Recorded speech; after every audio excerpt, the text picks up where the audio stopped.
If you do, honey, I'm through.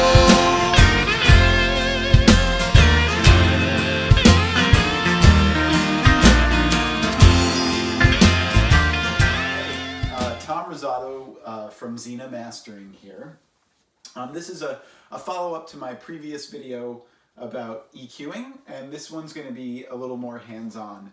I have given you the basics in the previous video about the different parameters of a parametric EQ, the gain, which is the boost or the cut of a specific frequency range, the frequency, where that range is centered on, from low to high in pitch, and then the Q, the wideness or the narrowness of the boost or the cut. Really very simple stuff. We're going to go a little more into depth today. We're going to talk about high and low frequency shelves, which is a different parameter entirely with respect to how a particular frequency range behaves in an EQ. But mostly I want this video to be focused on EQing the kick drum and the snare drum for the musicians out there.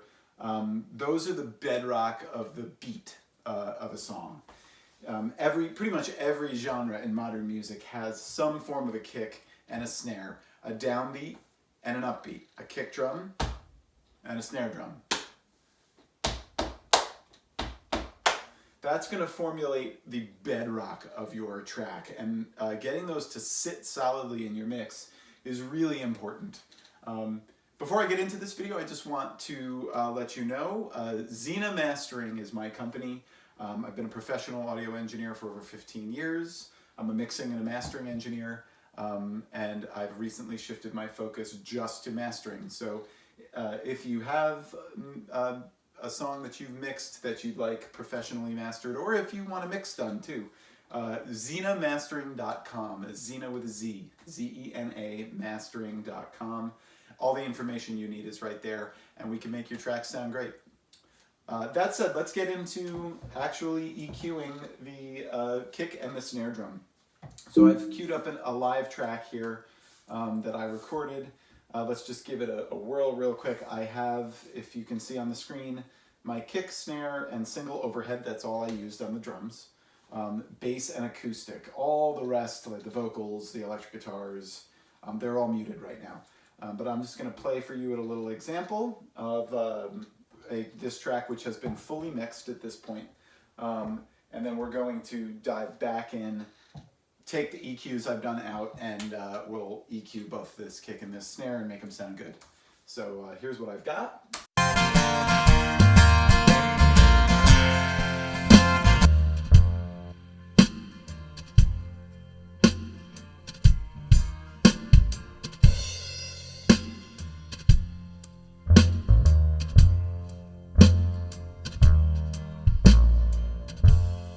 Okay, so as you can see, the kick and the snare are both popping pretty nicely. If you have headphones on, or if you're listening on decent speakers, you've probably noticed that it's well-rounded. Both are well-rounded. The kick drum has a nice attack to it, a nice smack to it, but it's also got really nice woof, really nice low-frequency presence. The snare drum's got some pop. It's got some a little bit of digital clipping on there, yes, for those who noticed. That's a little trick of mine. I actually like the sound of digital clipping on a snare drum, or digital distortion. That's another video, what that is. But basically, you'll also notice that the snare drum's got some thunk in the low mids, as well as some pop in the high mids and some crispiness in the highs. Let's get into how we actually do this. I've actually got right now 2 layers of EQ. I'm going to mute them both on the kick drum, and then I've got 1 layer of EQ on the snare drum, so I'm going to mute that as well. I just for those who are new to Pro Tools, command click on any plugin will deactivate it. Here are my raw sounds. Okay. So you probably noticed that I've got some reverb on there, I've got some other processing. I'm just going to leave that for the sake of expediency.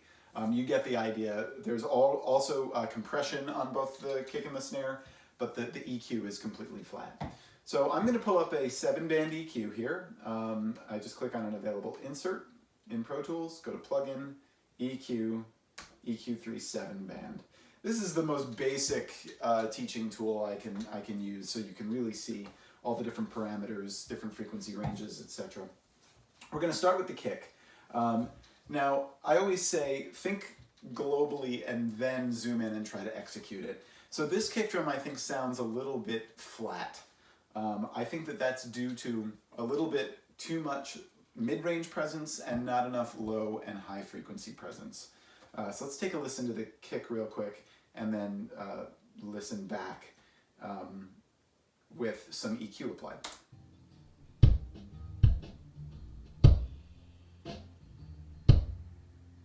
Okay, so I would like a little more low frequency and a little more high frequency out of this.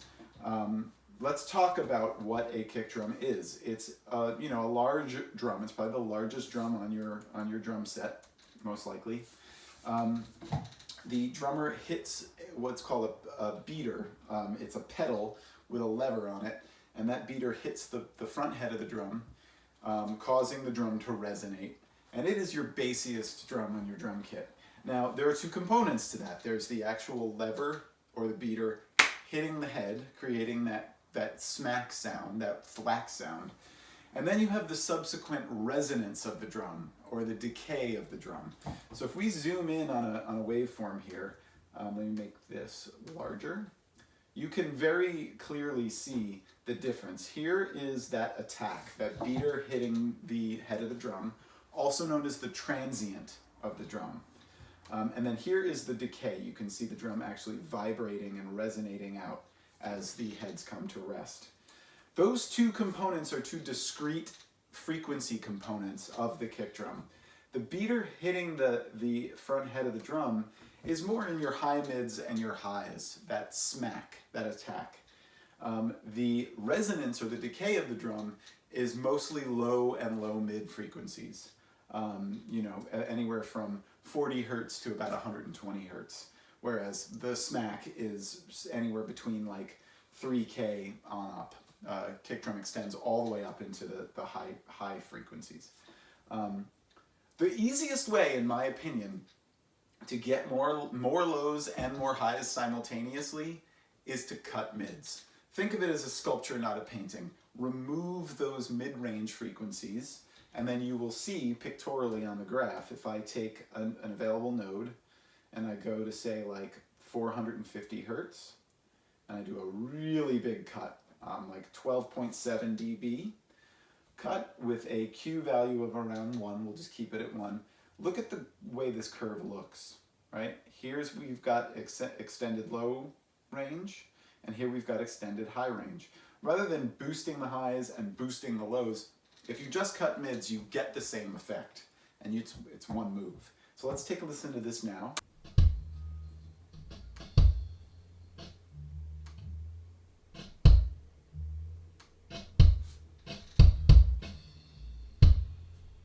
All right, so now I'm going to use the bypass button in the plugin. That just takes the plugin out of the chain. And let's listen to the difference between the mid-range cut and then just that and just the raw drum.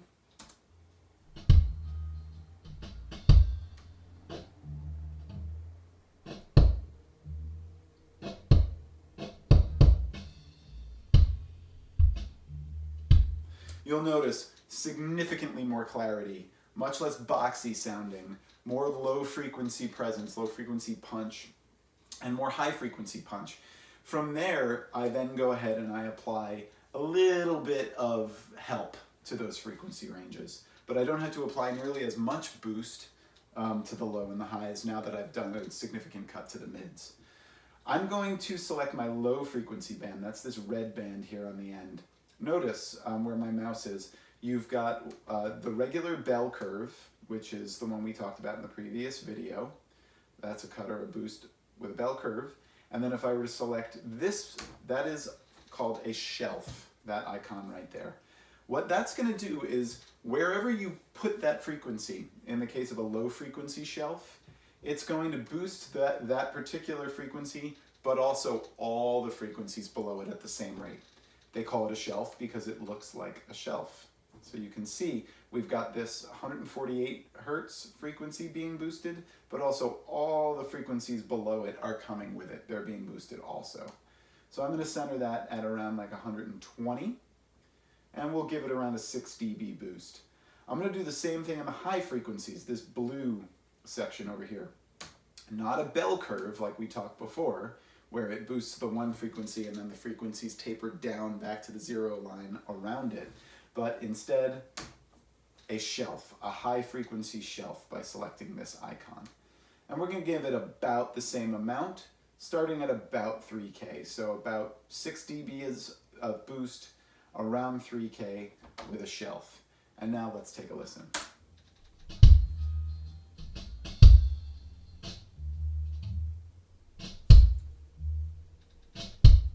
Okay, nice sounding kick drum. Really fat, really in your face, which is how I like it. This is a rock track. And now let's do the bypass and unbypass so you can hear the difference. Here's how it was.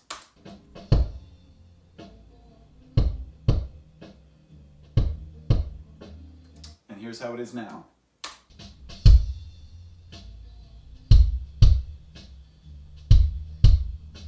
All right? Drastic difference. The difference in just that one EQ is enough to make it, to transform it from being like really wimpy and boxy sounding to really nice and round and fat and punchy and in your face. Let's table the kick drum for now and move to the snare drum. Let's take a listen to this snare with just the compression, no EQ, and let's do the same application of EQ to that and see if we can get this thing to really pop.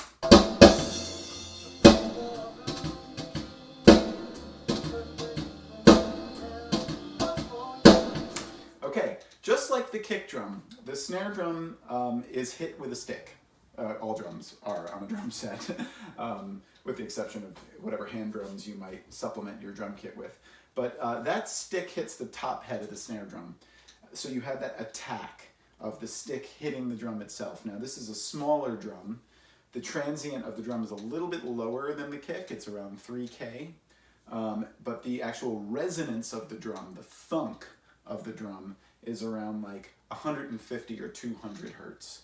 You get this like popping sound in the low frequencies. A snare drum also has metal beads along the bottom head that resonate sympathetically with the heads as the drum is decaying, as the drum is resonating. Those metal beads produce a very high frequency sound. So let's bring out each one of those ranges and see if we can get this snare drum to sound better. So the first, let's start with the actual stick hitting the head of the drum, right around 3K. I'm just going to hit play and apply that and you'll hear the difference.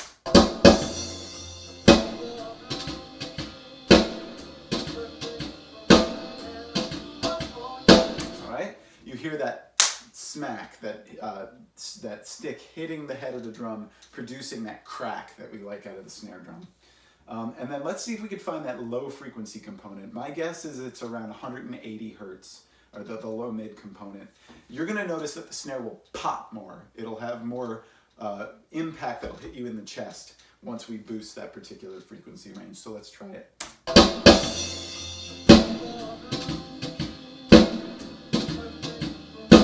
Very good. Now, you'll probably notice you can hear those beads that are running along the bottom head of the snare, but they're not coming out as well. So I'm going to use a shelf, a high frequency shelf, just like I did on the kick drum, and I'm just going to boost that until I get enough of those beads popping through.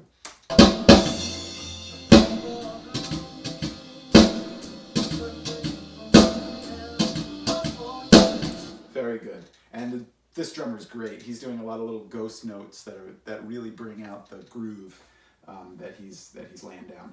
So let's again, we'll bypass the plugin. Let's listen to how it sounded before, and then I'll unbypass it, and you can hear the difference.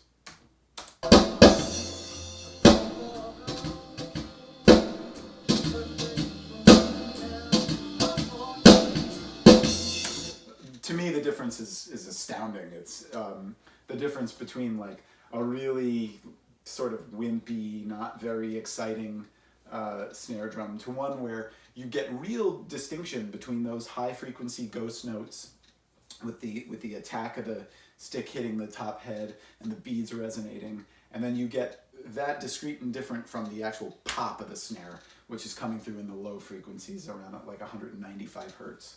So let's take a listen to the kick and the snare. I'm going to mute both EQs. We'll take a listen to them together, and then I'll turn the EQs on and you can hear the difference.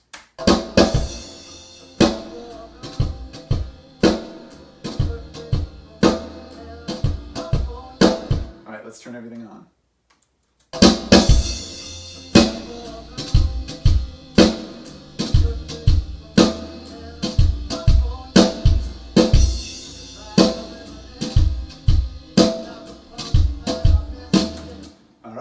Now, where you'll really hear the difference is when we put this into the context of a mix. So I'm going to actually unsolo all this. I'll mute the vocals for now because, you know, I just want to get the band in there and sounding good. So we'll mute the vocals, but I'll turn on the bass, the acoustic guitar, the lap steel, and the electric guitar, so you can hear this mix with the components in. We'll start with the EQ removed, and then you'll see on the screen I'll go and I'll unbypass them and you'll hear the difference. So here it is without any EQ.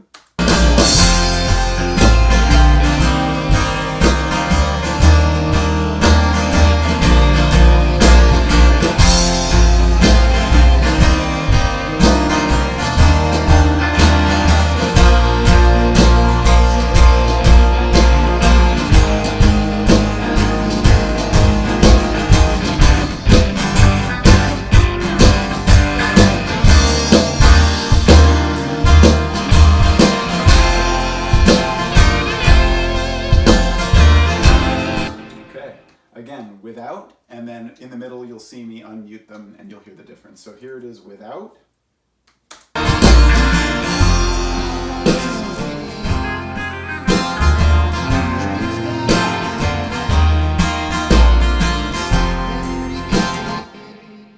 And here it is with.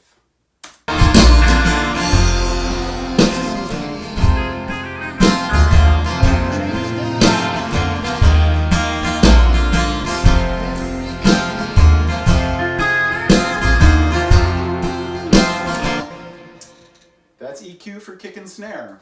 Stay tuned for more videos, and if you like what you see and you have any questions, please feel free to contact me, comments below, or go to www.zinamastering.com, that's Zina with a Z, where you can ask me any questions you may have, or we can talk about, through the contact form on the website, us working together. I can do a mix for you, or I can master your tracks directly through the website, and I look forward to working with you, and I hope you enjoyed the video. Have a great day. Thanks. I once believed dreams die in vain, then reconvene the very instant you choose to change the path you walk. All the talk is that it is here to stay.